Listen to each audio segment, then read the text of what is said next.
Bonjour.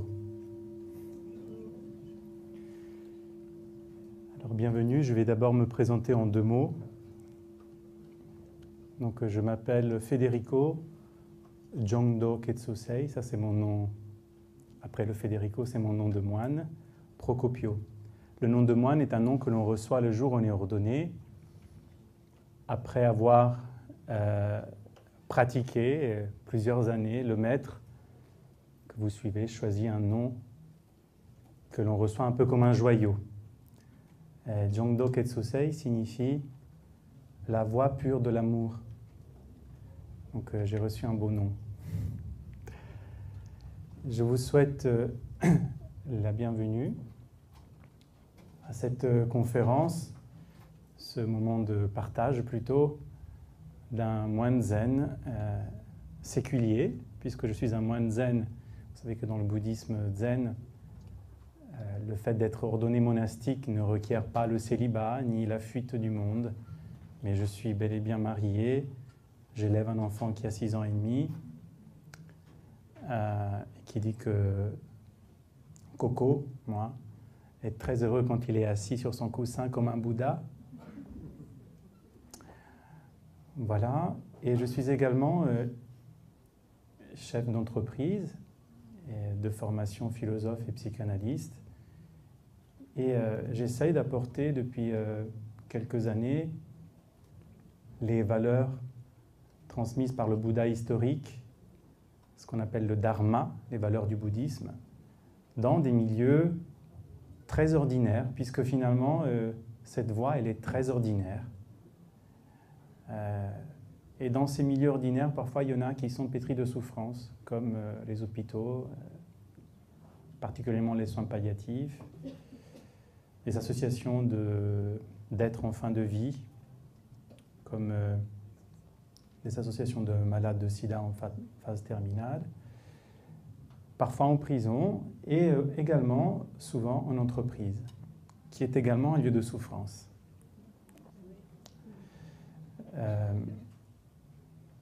Alors il me semble qu'il est très important de vous dire d'abord qu'est-ce que c'est le zen, parce qu'on est au salon du zen. Mais je pense que ce mot qui a tellement séduit le marketing, en fait, dans notre esprit, a perdu un petit peu sa substance profonde. Pour l'anecdote, sur le trottoir d'en face de notre temple, à Paris, il y a un coiffeur zen et une agence de voyage zen. On a dû les inspirer, en fait.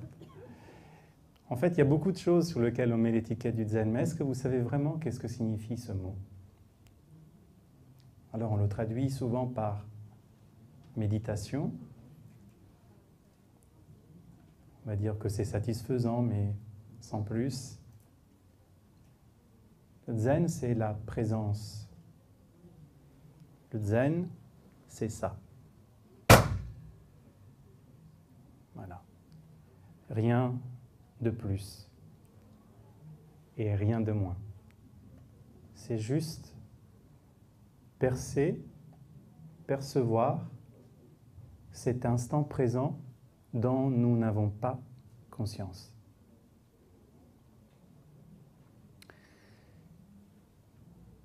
S'il est vrai que nous sommes tous des êtres vivants très différents, ce qui fait bien la richesse de l'humanité, il est vrai qu'il y a sans doute une chose que nous partageons tous, quel qu'elle soit notre niveau social, culturel, économique, notre choix spirituel, politique. Et ça, c'est une des premières choses que le Bouddha historique a compris très vite, c'est que les hommes partagent avant tout l'expérience que cette vie est souffrance, ou que, tout du moins, cette vie est régulièrement traversée par la souffrance. Et ce qu'il a compris, avant tout, c'est que si nous avons ce dukkha en sanskrit, ce sentiment perpétuel de souffrance, mais plus que de la souffrance serait de l'insatisfaction, une sensation d'incomplétude dans notre existence. C'est parce que tout d'abord, nous ne vivons pas au bon endroit.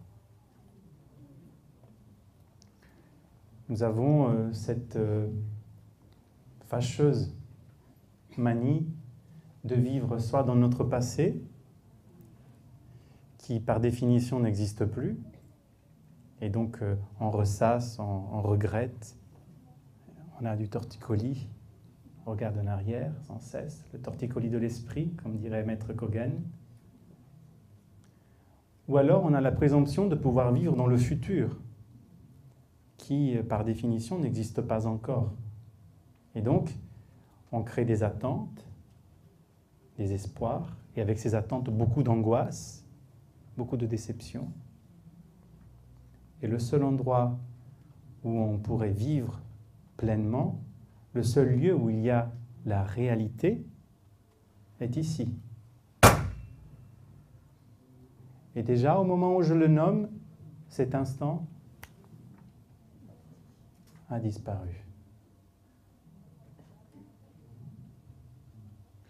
Deuxième compréhension de l'enseignement du Bouddha, c'est que dans ce monde, rien n'existe.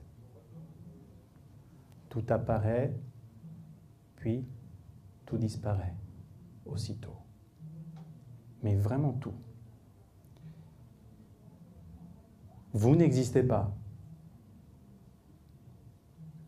Je n'existe pas. Ce Chukpi n'existe pas. Qu'est-ce que cela signifie?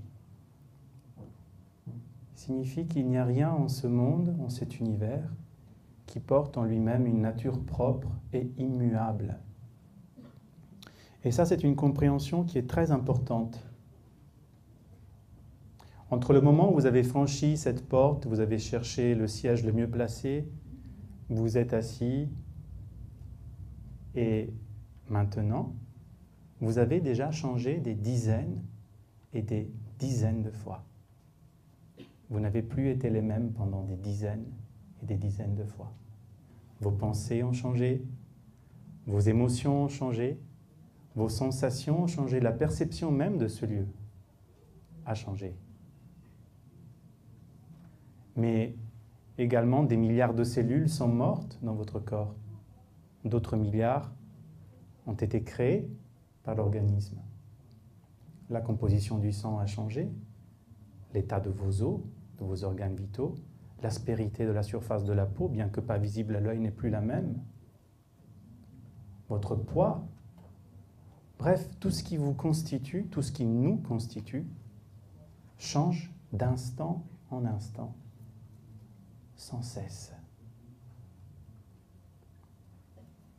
Parfois, on regarde une fleur, on se dit, bah, la fleur, elle est figée. Une fois qu'elle a donné ses couleurs, on attend juste qu'elle meure. Et Bouddha, il avait déjà compris, en fait, que ce n'est pas le cas. Puisque, aujourd'hui, on peut le voir avec un appareil qui filme une fleur pendant des jours. Ensuite, on accélère. Et on voit que d'instant en instant, la tige n'a jamais la même dimension, la même quantité d'eau, le même vert. Que le prune éclatant n'est jamais le même d'un instant à l'autre, sans cesse il change. Il y a toujours un mouvement. Et puis cette fleur, petit à petit, se replie sur elle-même jusqu'à toucher la terre. Et puis, si on laisse la caméra filmer en accéléré, on voit que petit à petit, la pelouse va pousser par-dessus, la fleur disparaît, elle redevient humus, terre. Et elle est recyclée par l'univers dans une nouvelle énergie. Voilà, tout dans l'univers a des vitesses et en des proportions différentes d'un événement à l'autre. Tout change, tout apparaît et tout disparaît. Il y a des grands philosophes comme Nietzsche qui ont accusé Bouddha de nihilisme. Et c'est très amusant parce que on est tous tentés de se dire, bon, ok, c'est une théorie négationniste, que rien ne reste dans l'univers, tout s'en va. Donc finalement, à quoi bon? Mais si on met les lunettes du Bouddha, on voit les choses autrement. Si tout apparaît et tout disparaît, si tout n'a de cesse de passer et de changer, cela signifie quelque chose quand même de merveilleux. c'est qu'à chaque instant, donc, tout est neuf, tout est nouveau, tout est transfiguré. On peut réécrire instant après instant le cours de notre existence. Et ça, bien que reçu comme ça paraisse une banalité, c'est très important parce que cela signifie donc qu'on ne peut rien figer, qu'on ne peut rien retenir. Et donc on ne peut mettre aucune étiquette sur quoi que ce soit. Quand Bouddha dit « rien n'existe dans cet univers », cela signifie que beau et laid n'existent pas. Bon, mauvais n'existe pas non plus. Bonheur, malheur, mensonge. Hétérosexuel, homosexuel, intelligent, crétin, rien de tout ça. D'ailleurs, ce n'est pas la peine d'être bouddhiste pour le comprendre. Ce qui est bon pour moi peut être très mauvais pour quelqu'un d'autre. Ce qui fait mon bonheur aujourd'hui peut se transformer en mon pire enfer. Une situation infernale peut devenir un très grand enseignement pour ma vie. Je n'aimais pas les lys, et puis un jour, un être aimé m'offre un lys et devient ma fleur préférée. On ne peut rien figer, rien retenir. Seulement, l'homme a du mal à comprendre cette chose-là, puisque psychiquement, pour nous repérer dans notre espace vital, nous avons besoin d'étiqueter, voire de hiérarchiser les choses. Alors, pour nous aider, ce prince, ayant vécu il y a 2600 ans presque, nous a légué un trésor qui est très précieux et qui est la méditation. Alors, on en a fait un peu tout et n'importe quoi de la méditation. Aujourd'hui, la méditation est devenue surtout une recherche de but précis. On a des techniques très compliquées, très ascétiques. On respire, on bloque la respiration presque à en mourir, puis on relâche, on revient, on essaye de trouver, d'expérimenter des états extatiques, métaphysiques.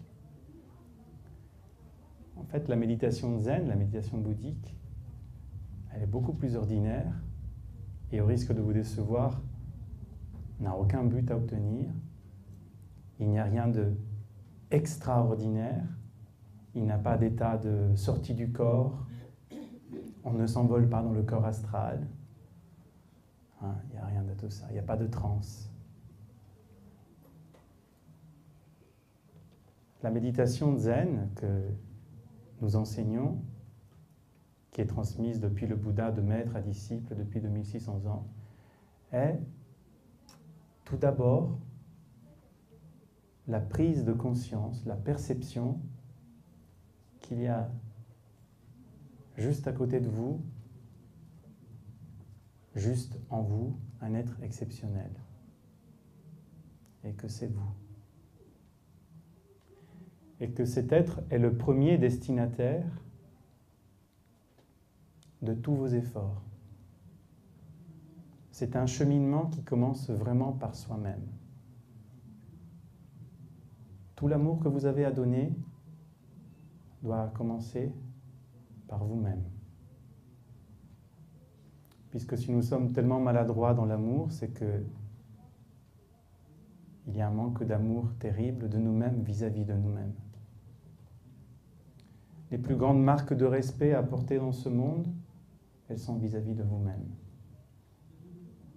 Toutes les valeurs dont on pourrait parler, bouddhiques ou pas, la non-violence, la patience, la compassion, l'amour, tout ça, d'abord, doit être porté sur soi-même. Dans un travail d'une profonde connaissance, d'une profonde perception de soi. Quand cela advient, je peux signer que le monde n'est plus reçu de la même façon, que les autres ne sont plus perçus de la même façon. Puisque je ne peux pas mettre d'étiquette sur moi-même, sur cet être que je suis en train de connaître, de percevoir dans ma méditation, Puisque je ne peux pas me dire beau, laid, bon, mauvais, hétéro, homo, etc., crétin, intelligent, brillant, fade. À un moment donné, la compréhension surgit sur le fait que du coup, je ne peux pas mettre ces mêmes étiquettes sur qui que ce soit. Et le regard sur les autres change, puisque le regard sur soi a changé.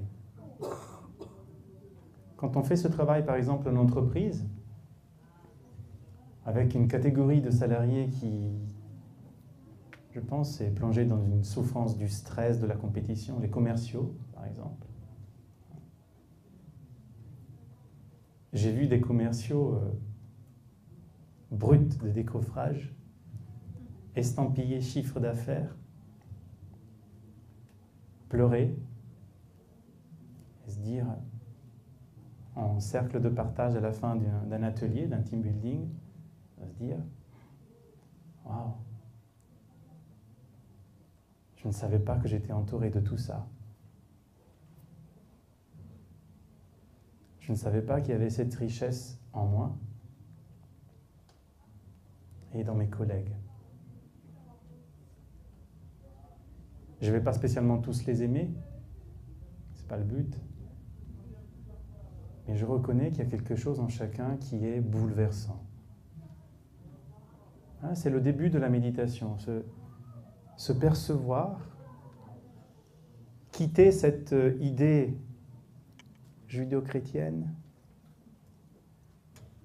du fait que nous sommes pécheurs, faibles, vacillants, amochés dès la naissance au niveau de l'esprit et qu'on a besoin d'une entité supérieure qui vienne nous sauver.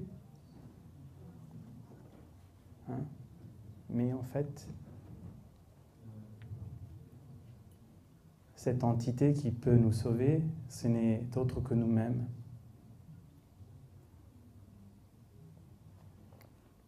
On est les artisans de notre bonheur comme on est les artisans de notre malheur. On peut choisir de nous attacher à ce qui nous ronge. On peut choisir de nous projeter dans ce qui n'existe pas, donc dans les illusions. Ou on peut choisir de savourer la vie pleinement, instant après instant, telle qu'elle se présente, juste ainsi, comme ce bruit. Et déjà, quand le bâton a frappé le sol, où est parti le bruit? Quand la fleur fane, où s'en va son parfum?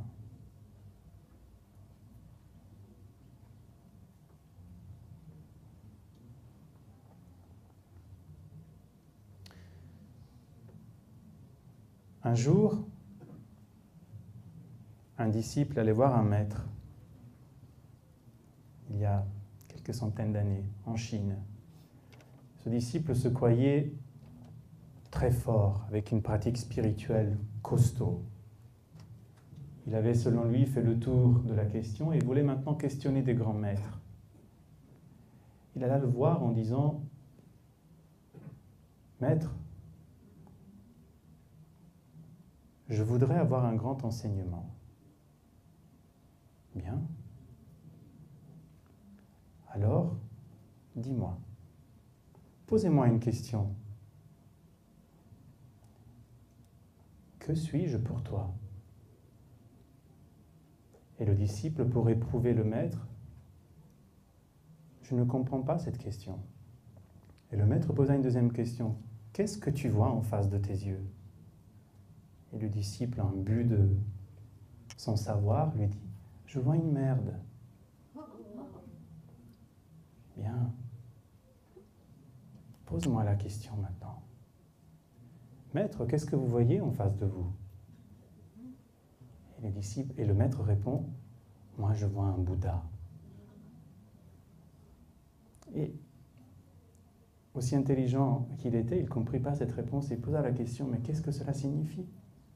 Le maître se leva du zafu, du coussin de méditation, et en sortant de la salle, en tournant le dos, lui dit, un Bouddha ne voit qu'un Bouddha.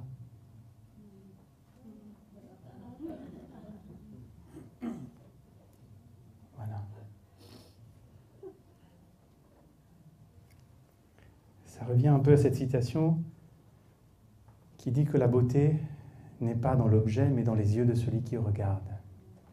Hein? Le zen, la méditation, c'est vraiment le développement de ce regard que l'on porte d'abord sur soi, puis sur les autres, et sur le monde. Alors, il y a une notion que vous devez lire dans beaucoup de bouquins sur le bouddhisme, qui est la notion de la nature de Bouddha, la nature véritable, cette nature qu'on serait censé atteindre en satori, dans l'éveil. Hein? Qu'est-ce que c'est cette nature de Bouddha? Est-ce que nous avons un petit Bouddha à l'intérieur qui parle? Comme on me disait au catéchisme, on me disait que Jésus était à l'intérieur de moi et qu'il pouvait me parler. J'ai longtemps cherché. La nature de Bouddha n'est pas la même chose. La nature de Bouddha signifie revenir à un esprit totalement libre. Au creux de la méditation, on retrouve une liberté qu'on ne soupçonnait pas. Mais libre de quoi? Et on rentre dans le cœur de la méditation, libre de nos illusions. Et nos illusions sont principalement nos pensées, nos émotions et nos sensations. C'est-à-dire qu'on laisse nos vies totalement esclaves, totalement soumis à ce que nous pensons. Pire, nous croyons en nos pensées. Nous croyons ce que nous pensons de nous, ce que les autres pensent de nous. On y croit tellement que ça devient même très important ce que les autres pensent de nous. Et ça devient tellement important qu'on va construire un petit personnage qui va faire plaisir à ceux qui sont en face de nous. Et on n'est plus dans la vérité. On devient celui qu'on aurait bien aimé être. Dans des cas maladifs, on devient celui qu'on a dit qu'on était.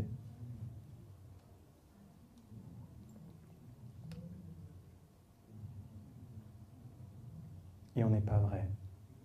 Et on le croit que l'on est celui qu'on aurait voulu être.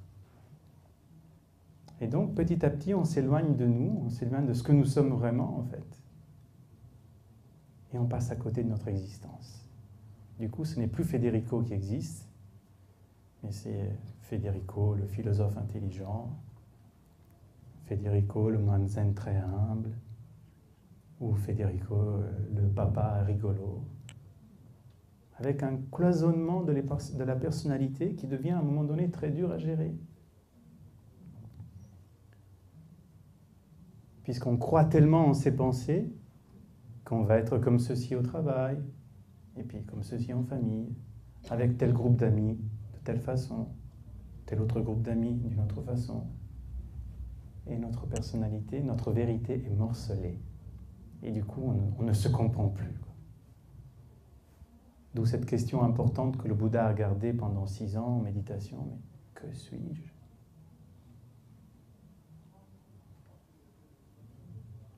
Mais que suis-je? Quand on rentre dans un monastère zen, le maître pose cette question. Qui es-tu? Avant de recevoir l'habit. Et je suis Federico. Reviens demain. Et on retourne. Bonjour. Qui es-tu? Je suis le fruit de l'amour de mes parents. Reviens demain. Qui es-tu?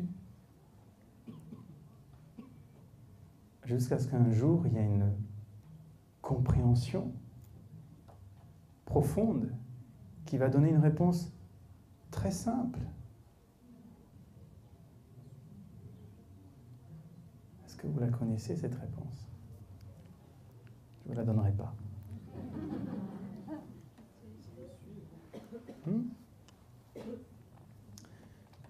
De la même manière, quand on veut devenir moine, dans certaines traditions zen, on va voir le maître, dans les traditions zen qui pratiquent les koans, et puis le maître attend ce moine qui est tant désireux d'être ordonné. Et pour l'éprouver, pour éprouver sa compréhension, il le reçoit avec un bol de thé, plus petit que celui-ci. Et j'ai pas de bol.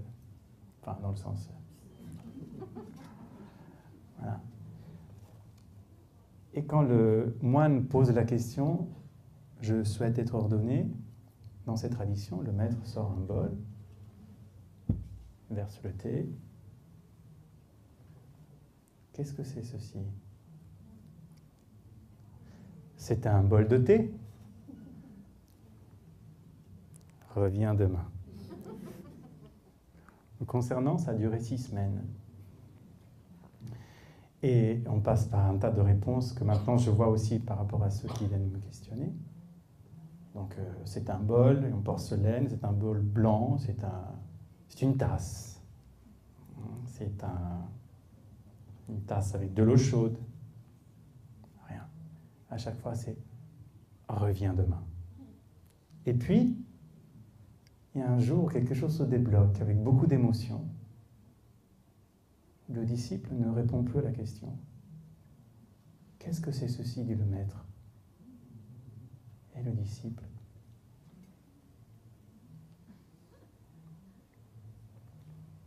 il n'y a pas d'autre réponse à cette question. Vous saisissez ça? C'est très important. La voie du Bouddha, la méditation, le zazen, n'est rien d'autre que faire l'expérience. Ça paraît facile, mais nous faisons très rarement l'expérience de nos existences. On vit sur le souvenir, sur les vagues de nos expériences passées, de ce qu'on a pu vivre. Et à la lumière de ce qu'on a vécu dans notre passé, on essaye plus ou moins de juger, voire le présent, voire de préparer l'avenir. Mais on ne remet pas tout en question à chaque instant. On ne laisse pas les choses être neuves, vierges, pures, instant après instant. C'est pour ça qu'on est malheureux.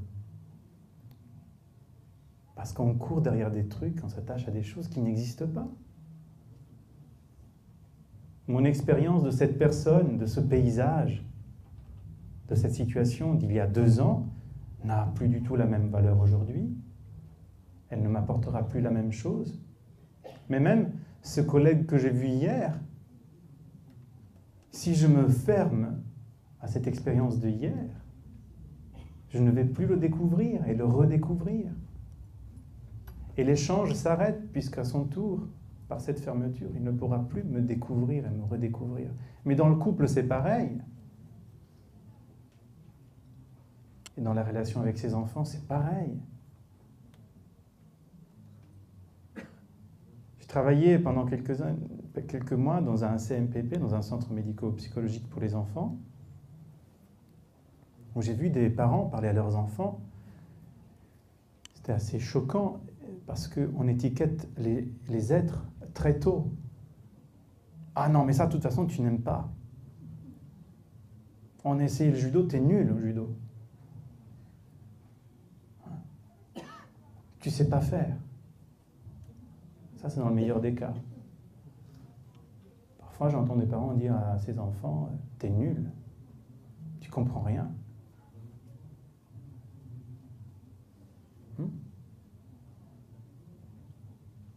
On est, par notre lassitude, par notre fainéantise de l'esprit, habitué à étiqueter les choses et à se reposer. Cette voie enseignée par le Bouddha, c'est une voie qui nous emmène à un exercice permanent de redécouverte de soi, de redécouverte du monde, redécouverte des autres. Et finalement, contrairement à certaines sottises qu'on lit dans certains bouquins, même de grandes maisons d'édition, le bouddhisme n'est pas une voie de renoncement, il n'y a pas d'interdit.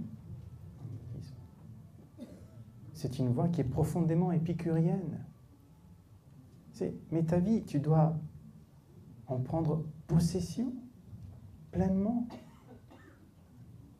et la vivre instant après instant, comme si d'un instant à l'autre, elle va s'arrêter. C'est pour ça que dans les temples zen, à la fin de la méditation, on tape le bois. Cela signifie attends, attention, écoute ce bois. Et si ta vie s'arrête maintenant, auras-tu goûté à la vérité de cette existence? As-tu connu le bonheur? Dans les monastères bénédictins aussi, dans le christianisme, il y avait, dans la salle du chapitre, cette phrase qui était « Memento mori », un peu plus hard. Rappelle-toi que tu vas mourir. Mais c'est ça. Est-ce qu'on savoure notre existence ou on vit sur des illusions, sur des pensées du passé? Alors, revenir à cette nature du Bouddha signifierait revenir un petit peu à un esprit vide. Ce qu'il y a bien dans un truc vide, dans quelque chose de vide, c'est que tout peut y rentrer et tout peut repartir, sans cesse. Un esprit vide, un esprit un peu comme un miroir. À l'origine, le miroir, il n'a ni forme ni couleur. Puis le rouge passe devant le miroir est rouge. Le jaune passe devant le miroir est jaune. Un chat se promène devant le miroir et il y a vraiment le chat. Seulement, ce miroir, lui, il n'est ni rouge, ni jaune, ni un chat. Il peut tout prendre dans son reflet sans devenir rien de ce qu'il reflète.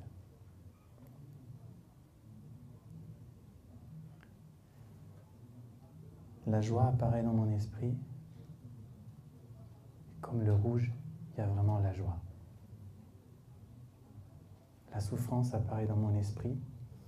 J'ai mal, il y a vraiment la souffrance. L'échec, la réussite apparaissent en moi. Et ils sont vraiment là. Mais quelle est leur consistance, leur matière, leur couleur? Où sont cette joie, cette tristesse, cet échec, cette réussite, cette sérénité, cette angoisse? Où sont-elles?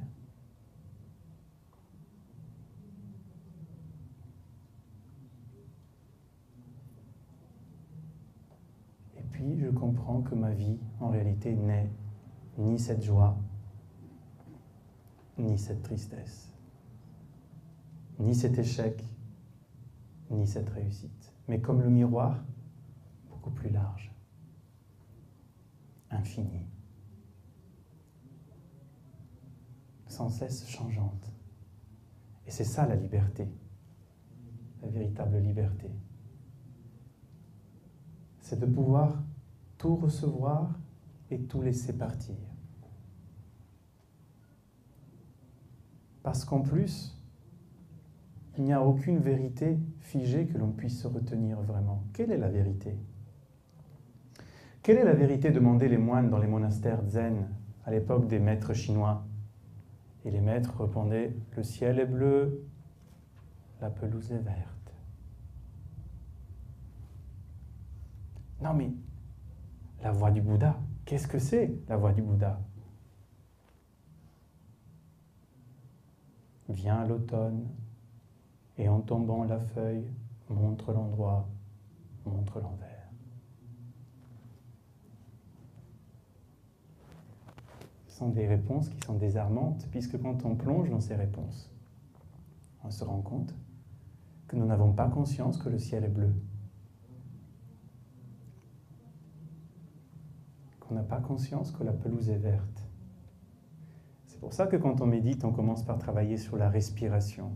Parce que c'est un miracle incroyable dont nous n'avons pas conscience. Hein? On n'a pas conscience qu'on respire.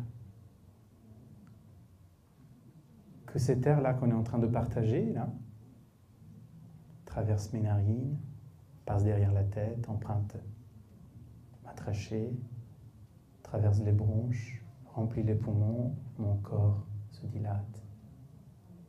Et puis ce même air retourne là d'où il était venu et mon corps se vide. Voilà, sans cesse. Et je suis vivant. On n'a pas conscience de ça. Et du coup, nos vies s'alourdissent d'un autre fardeau, c'est notre incapacité à la reconnaissance, à la gratitude.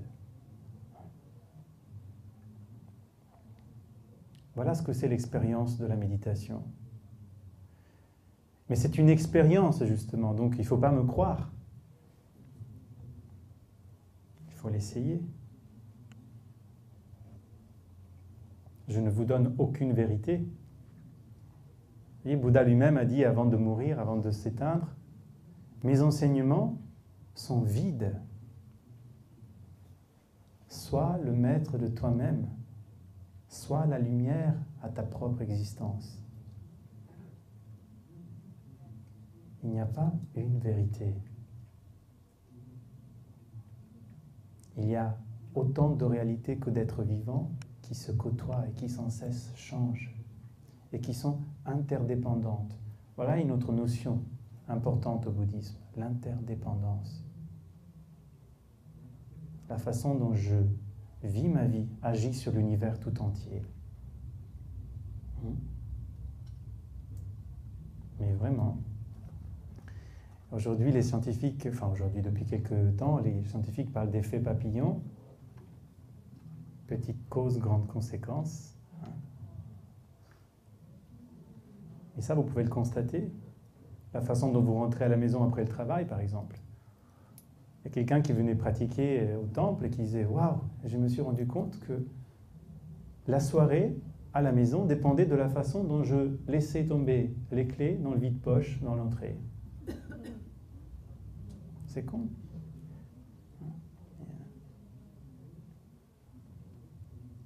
Ça mettait le ton dans la maisonnée. Alors, soit on me fuyait, on me craignait, soit tout le monde venait en arrivant vers moi. « Ouais, ça va, papa ?» Vous imaginez que le bonheur de 2, 3, 4, 5 personnes puisse dépendre de la façon dont vous fermez la porte d'un endroit. Ou même dans la façon dont vous dites bonjour. Il y a des bonjours irritants, blessants. Ouais, bonjour. Donc, il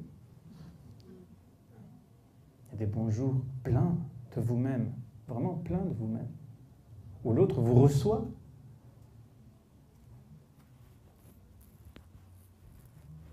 C'est un petit peu comme recevoir un bouquet de fleurs lorsque vous organisez un dîner. Donc, on se sent toujours obligé d'arriver avec quelque chose. Donc, une bouteille de vin ou un bouquet de fleurs. J'ai vu même une pub où on arrivait à un dîner avec des paniers de Yoplait. Bon. Alors avant d'avoir fait ce travail sur soi, la porte s'ouvre. Ah, super, sympa les fleurs, je vais chercher un vase. Hein? Et puis, à un moment donné, où, quand vous ouvrez cette porte et qu'il y a une personne qui se tient en face de vous avec des fleurs, vous allez voir peut-être autre chose. Vous allez sentir tout de suite la beauté de ce bouquet. Peut-être même le fait que cette personne ait choisi des fleurs qui vous font plaisir. Vos fleurs préférées. L'attention. Puis, l'expression sur le visage qui a tellement envie que vous soyez heureux en découvrant ce bouquet. Et un tas d'autres choses. On n'est plus habitué à voir la réalité telle qu'elle se présente sous nos yeux. Et pourtant, elle est tellement riche. Un de mes premiers maîtres me disait « Tu devrais vivre ta vie comme si tu arrivais à l'hôtel dans une destination inconnue tous les jours, en ayant voyagé toute la nuit, fracassé, tu rentres dans la chambre, tu n'allumes même pas la lumière, tu te jettes sur le lit habillé, et puis au petit matin, le soleil arrive, inonde la pièce, waouh, et tu es émerveillé.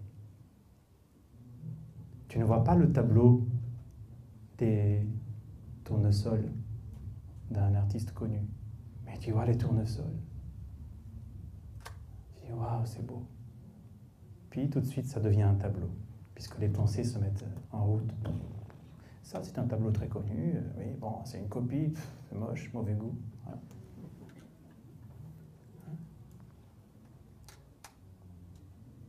Et la façon de recevoir la réalité avec le cœur, avec l'esprit vide, capable de tout recevoir.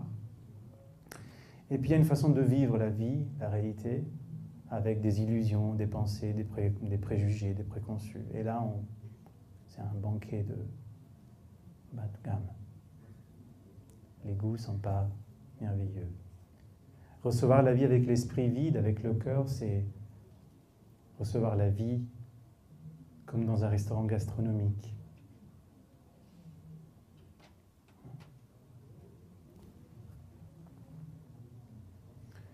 Et ces choses-là, par exemple, elles sont très importantes dans un milieu difficile comme l'hôpital, par exemple, où les gens sont confrontés à la peur,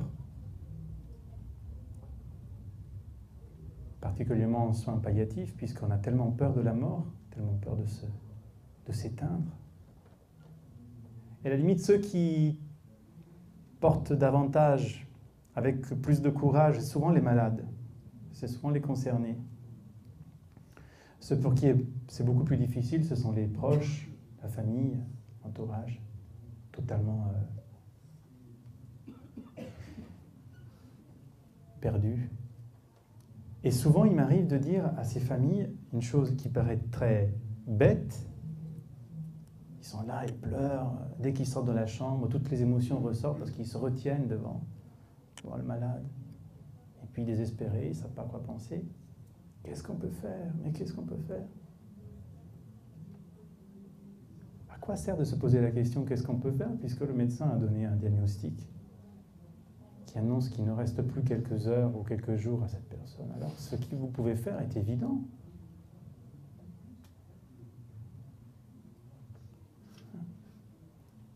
Partagez le maximum de temps avec cette personne. Qu'est-ce qu'on peut faire d'autre?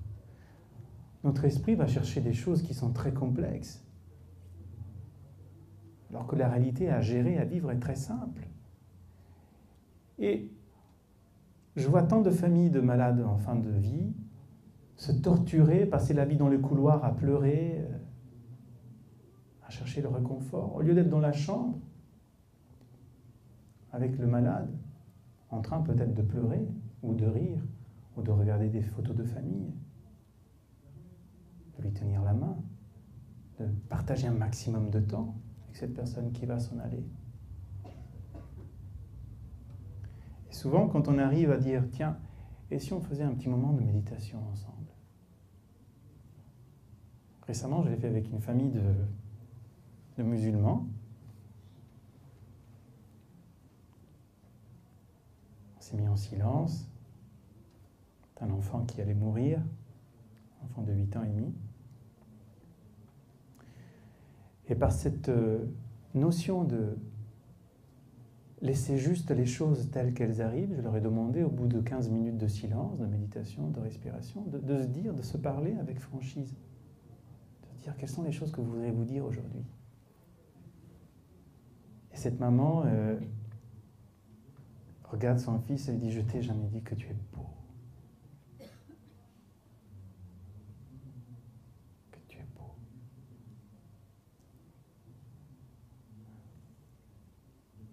Vous voyez? Si on n'est pas dans l'instant présent, si on n'est pas dans la réalité, dans la vérité, on passe à côté de tout. On passe à côté de tout. Donc voilà ce que, en quelques mots fort maladroits, ce que c'est la voie enseignée par le Bouddha. C'est une invitation à savourer pleinement la vie, à vivre profondément l'existence, au mieux que l'on puisse le faire. Il y a 2 grands vœux dans le bouddhisme. De ne commettre aucune action qui engendre la souffrance et de tout faire pour engendrer le bonheur de tous les êtres. C'est un programme qui est très simple et qui commence déjà par soi. Éviter tout ce qui peut engendrer ma souffrance et tout faire pour produire mon bonheur ici, maintenant. Parce que, en fait, de ce bonheur dépend le bonheur de l'univers tout entier. Alors, il y a des gens qui viennent au dojo et qui disent « Ouais, mais ok, j'ai essayé. »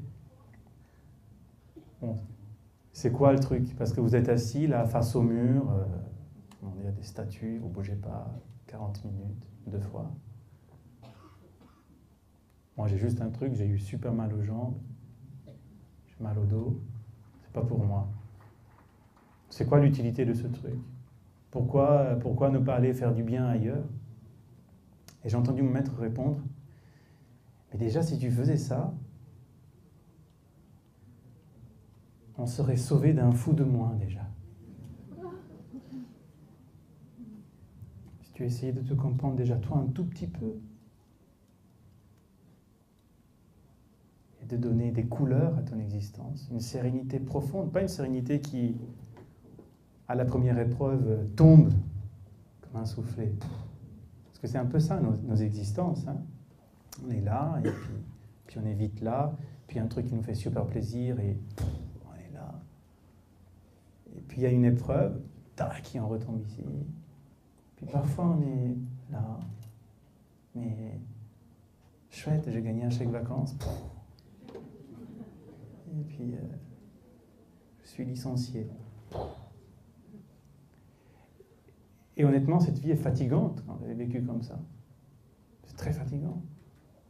Alors, le bouddhiste, le pratiquant, n'est pas quelqu'un qui est anesthésié aux émotions. Hein. C'est pas du tout. C'est pas un Playmobil. Il y a une façon de vivre les choses qui est vraiment différente. Voilà la réalité. Qu'est-ce que je fais, moi, de cette réalité? Qu'est-ce que je peux faire de cette réalité? Essayer de ne pas engendrer de mal-aller et tout faire pour créer le bonheur. Et ça, c'est possible dans n'importe quelle situation, n'importe laquelle. Ça a été possible pour moi. Ça peut paraître violent parfois qu'un moine vienne vous dire « Oui, mais le bonheur est possible. Hein. Même dans la pire souffrance, le bonheur est possible. » Je peux vous le dire par l'expérience personnelle. J'ai perdu en très peu de temps 2 frères, une sœur, mon papa. En très peu de mois, en fait, dans des situations très violentes. Et c'est vrai que ce lestage, cette sérénité qui se construit dans la pratique, dans la méditation, n'empêche pas de souffrir, hein, ou de sentir le manque des gens qu'on a aimés. Mais qu'est-ce que je peux faire de ça? Pour moi, ça a été le choix de vivre du coup 4 fois plus. Voilà.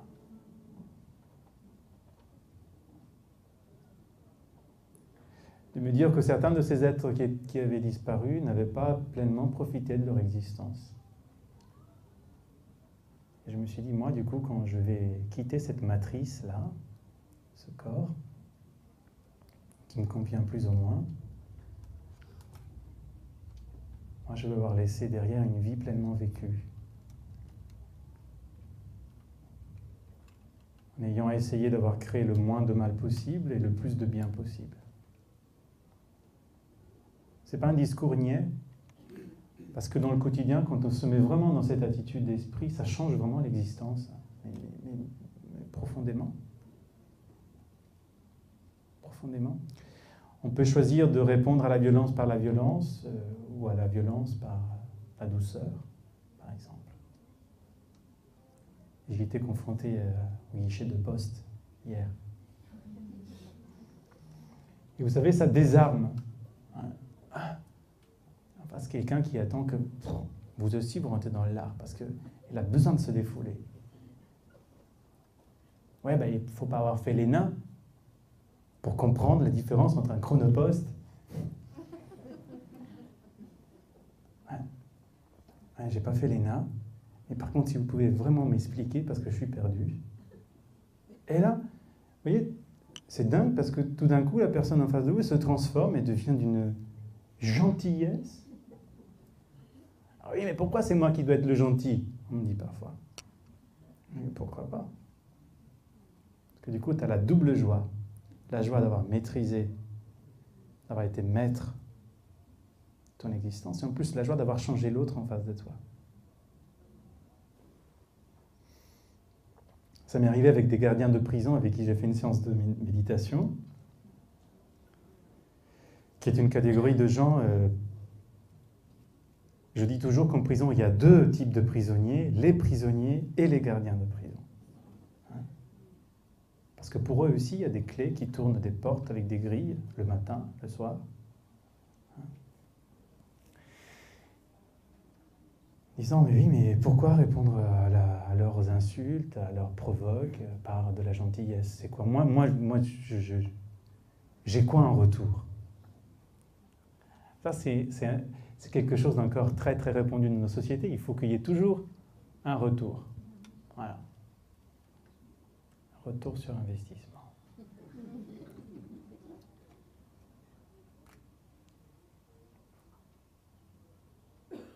Et je dis, ben on essaye.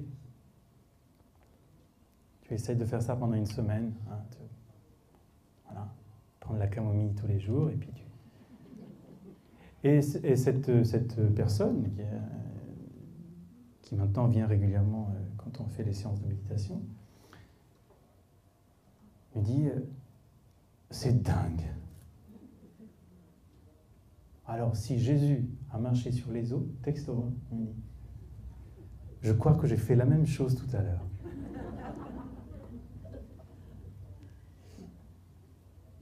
Voilà. En quelques mots, cette expérience de la méditation est vraiment, vraiment, vraiment l'apprentissage d'une vie qui est pleinement vécue. Un don précieux qu'on a, dont on n'a pas conscience, quoi. J'étais en stage, je vois le chef d'entreprise qui est là. J'étais en stage dans une entreprise. Le chef d'entreprise, à la fin du séminaire, me dit, on a appris un truc, on a appris à se parler. On a appris à se parler.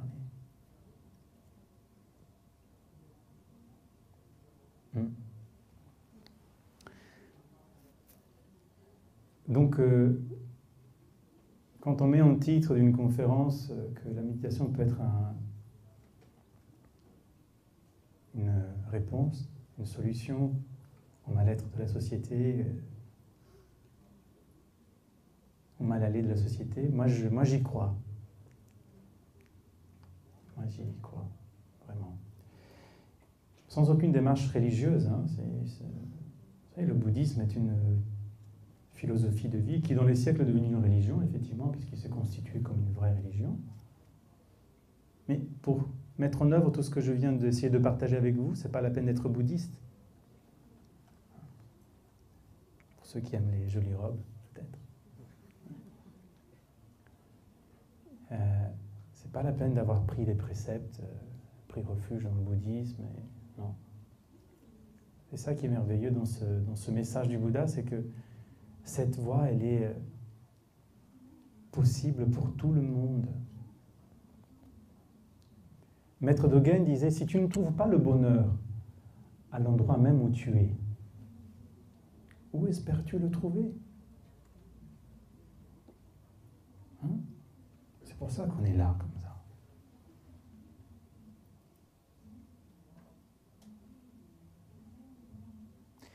Pendant les retraites, c'est plusieurs heures par jour, pendant plusieurs semaines, face au mur.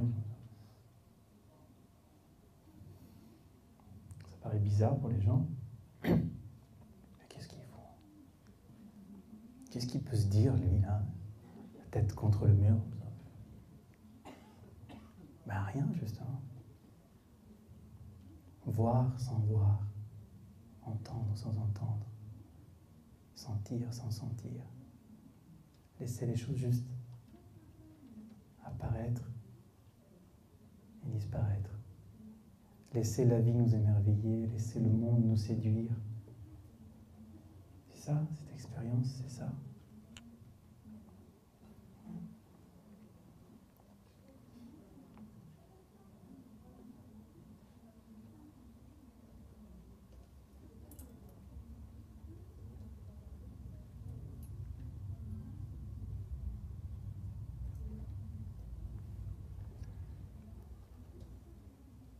C'est un trésor que l'on peut vite aimer, on peut être vite accro à la méditation. C'est le souhait que je formule pour vous. On va peut-être même en faire 5 minutes ensemble, parce que c'est avant les questions-réponses.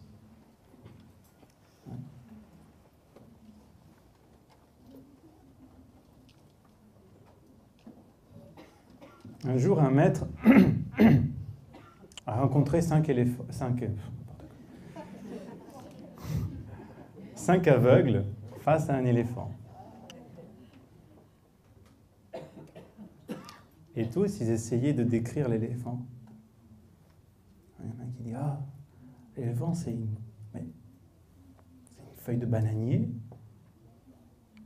Non, c'est un balai. Non, ça ressemble à un tronc d'arbre. Ah tiens, on dirait un serpent. »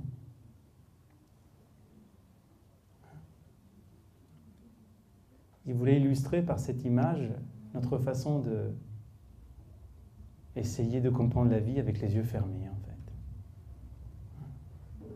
Juste approximativement.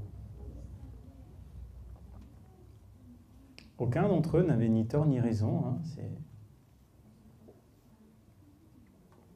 et nous ressemblons un peu à ça, souvent, en fait. J'ai entendu une gamine dans le métro, une jeune fille, une adolescente dans le métro tout à l'heure, regarder quelqu'un dans le métro et dire à son copain, qui devait la dragouiller, je pense, de toute façon, il est moche.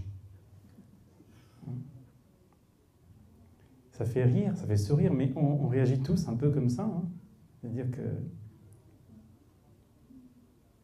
on étiquette tout de suite. Mais vraiment.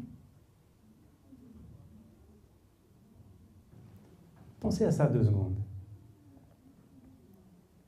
Comprendre l'éveil, comprendre l'illumination, la sagesse profonde, là, qui est au creux de la méditation, c'est facile, parce que cette expérience, vous la faites tous les jours, sans en avoir conscience.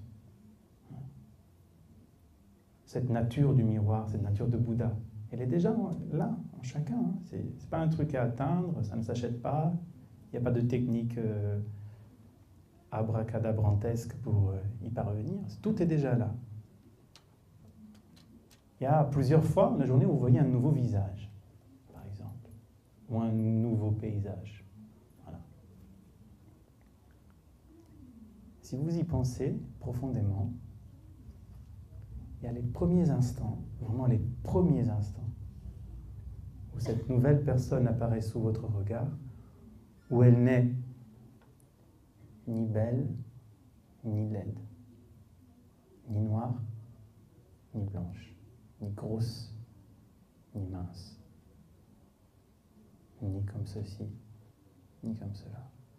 Mais le regard posé, tout de suite, les pensées se mettent en route. Elle me vaut quoi? Pourquoi elle me dit bonjour? Je ne la connais pas, c'est qui? Elle est moche. Oh, elle est habillée comme une tâche. Ou alors, waouh, superbe, waouh. Elle a l'air très intelligente, alors qu'on n'a jamais parlé avec elle. Mais il y a les premiers instants de chaque nouvelle expérience, si vous y prêtez attention, vous percevez la réalité juste telle qu'elle est. Comme ça, cette chose apparaît, cette personne apparaît, ce paysage apparaît, et ce n'est rien d'autre que ce visage, que ce paysage, que cette expérience, rien d'autre que cette joie, rien d'autre que cette souffrance. Et déjà, ça a changé. Cet exercice de la méditation est un apprentissage à revenir avant nos pensées, avant nos émotions, avant nos sensations, sans rien rejeter, mais sans s'attacher à rien non plus.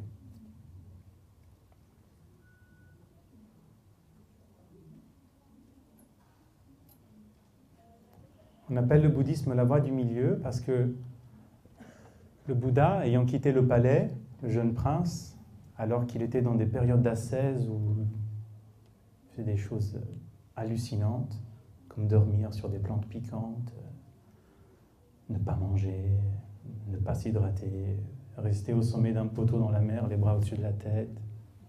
Un truc de yogi un peu extrême, on va dire. Puis un jour, il était sous un arbre en train de méditer sérieusement, et puis sur le fleuve en face de lui passe un bateau où le père explique à son fils qui essaie de jouer une petite cithare, mais si la corde est trop tendue, elle casse. Si elle ne l'est pas assez, il n'y aura pas de son. Et là, waouh, c'est ça. Le bonheur, c'est une voie du milieu.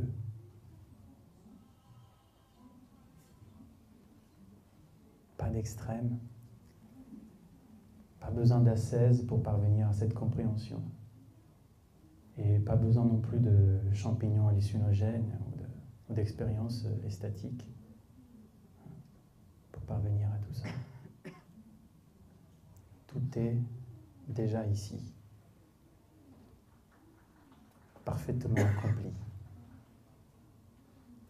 Je peux vous dire que dans ces lieux qu'on a évoqués tout à l'heure, comme les hôpitaux, les prisons, l'entreprise,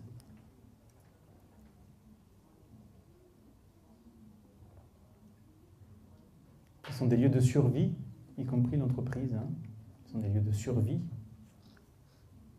souvent. Arriver à comprendre que tout est déjà là, quoi, que tout ce bonheur est déjà ici, mais vraiment profondément, et qu'on peut y toucher, et que c'est une sorte de bonheur qui est inépuisable. Et plus on y touche, plus on s'y alimente, et plus il y en a. C'est un truc de dingue. Voilà. C'est une réserve vraiment sans fin. Et là aussi, je ne vous demande pas de me croire, je demande d'essayer. C'est vraiment une réponse pour la société, oui. Le choix de ce titre et de cette conférence me paraît important. Il n'est pas question de mener des croisades et de convertir tout le monde au bouddhisme, mais il y en a qui l'ont déjà fait ailleurs. Et c'est une question plutôt d'essayer de amener les gens à comprendre que suis-je? C'est très important. Sinon, comment veux-tu comprendre quoi que ce soit si déjà ce qui est là, tu ne le saisis pas du tout, voire tu le maltraites, voire tu l'oublies, ce que tu es, voire tu le dissimules. Ce que suis-je, c'est très important. Mais la réponse qui va avec, elle est très importante aussi. Et alors là, elle est très décevante pour les femmes et les hommes de retour sur investissement que nous sommes. Parce que la véritable réponse à cette question, que suis-je? Mais que suis-je? La véritable réponse est ne sais pas.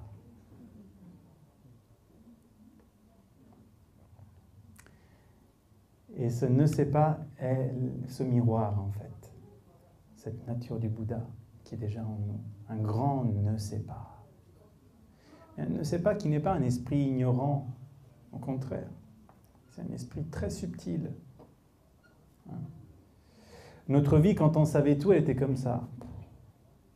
Tiens. Puis un jour, à force de marteler ce point avec « mais que suis-je »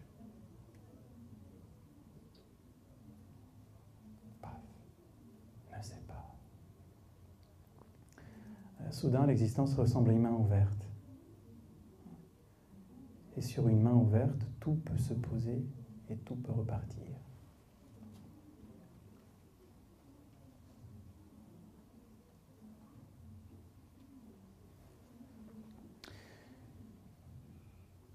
Si maintenant vous allez pousser vos fessiers au fond de votre chaise, pour ceux qui sont assis au sol, bien s'asseoir les deux fesses bien par terre.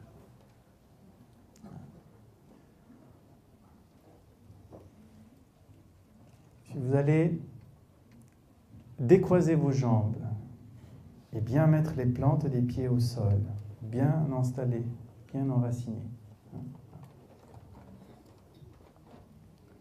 Maintenant, essayez de redresser le dos, vertèbre après vertèbre, tout empilé, jusqu'au bout. Pas de raideur, juste de la droiture. Vous allez voir que si vous êtes droit, vous n'êtes pas comme ça. Le menton est légèrement rentré pour que le cervical reste droite. Si vous allez prendre vos poignets et poser au niveau de l'aine environ, ici, et laisser tout tomber, le poids des épaules, le poids du dos, le poids des cervicales, là, sur vos cuisses. Laissez tout tomber sur les poignets qui sont appuyés sur les cuisses. Voilà. Donc votre dos est droit. Le regard est posé au sol devant vous, à environ 45 degrés, 1 mètre, ouvert, les yeux ouverts. Voilà. À présent, on peut commencer à essayer de méditer. Le dos bien droit. Et quand la cloche sonnera pour le début de la méditation, on ne bouge plus. Ni le corps, ni le regard. C'est ici.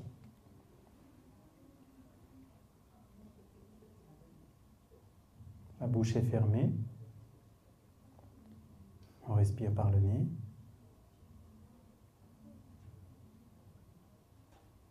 Si votre posture est correcte, vous allez sentir la pointe de la langue qui touche le haut des dents supérieures. Sinon, recommencez.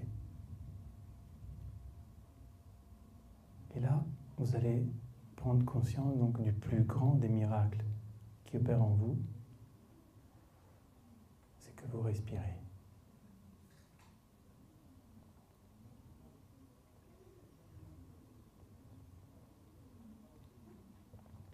Si on ne sait pas avoir conscience des choses très naturelles et très évidentes, très simples, très basiques, comment pourrions-nous prendre conscience de ce qui nous dépasse ?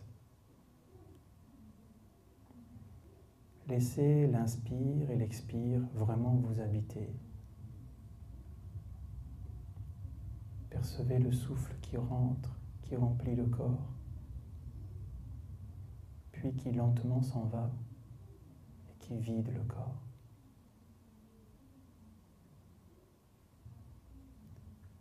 Ne vous accrochez à aucune pensée, ne rejetez aucune pensée, ni aucune émotion, ni aucune sensation. Laissez juste les choses venir.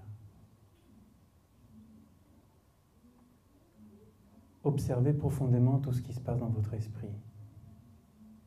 Les pensées, les émotions, les sensations, la joie, la tristesse, la sérénité, la colère, l'amour, la haine. Observez-les comme on observerait un nuage qui passe dans le ciel.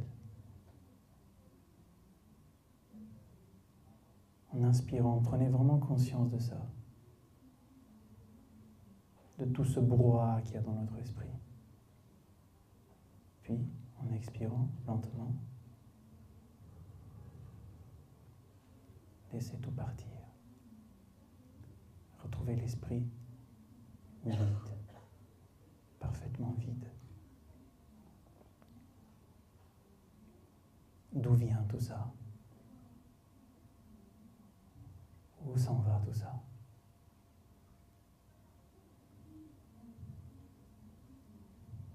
Voilà, continuez cet exercice pendant quelques minutes.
Ne bougez pas.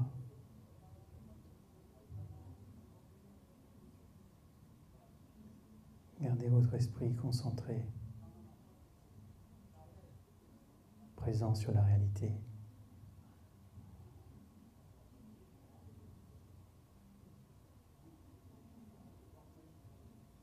Petit à petit, vous allez sentir que l'esprit va s'asseoir aussi.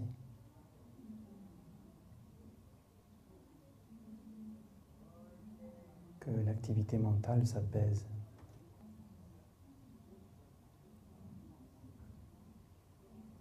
Le bruit de la conférence d'à côté n'est que le bruit de la conférence d'à côté.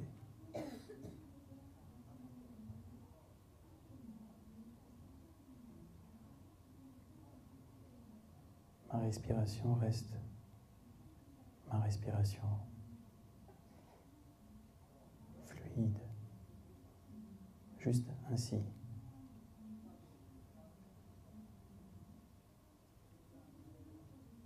Et tous ces nuages qui passent dans mon esprit ne sont que des nuages qui passent dans mon esprit. Mon esprit est infini. Le ciel est immense et il n'est aucun de ces nuages. Je ne suis aucune de mes pensées. Je ne suis aucune de mes émotions. Je suis plus large, infini.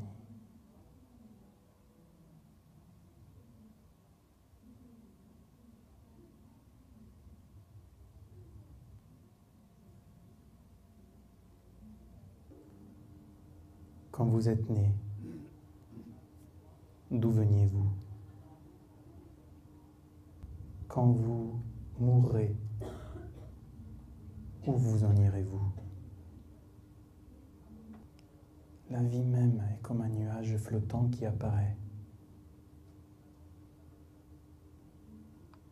La mort, comme un nuage flottant qui disparaît. À l'origine, le nuage lui-même n'existe pas.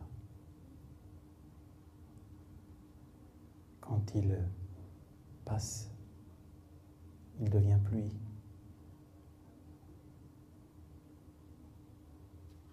Mais il y a une chose pure et claire qui ne dépend ni de la vie,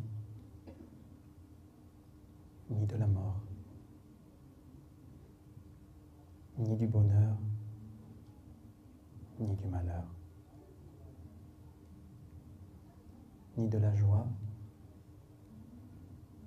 ni de la tristesse. Quelle est cette chose pure et claire?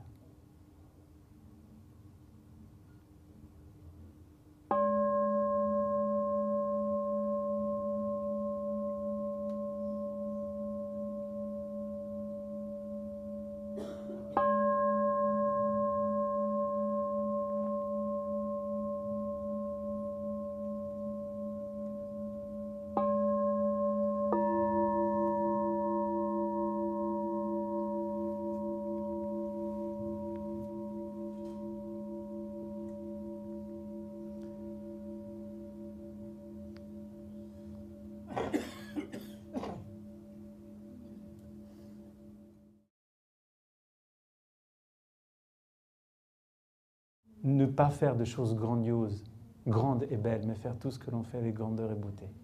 Voilà. C'est fini. Je vous remercie.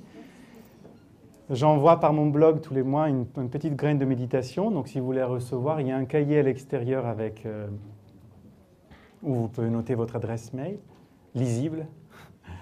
Et voilà, il y a aussi des dépliants de notre dojo zen où mon maître, le maître Katia Koren-Rebel, enseigne plusieurs fois par semaine. Je vous souhaite d'aimer la méditation, de vous éveiller, de vous sauver de la torpeur, de la souffrance et de sauver tous les êtres que vous rencontrez sur votre chemin. Merci.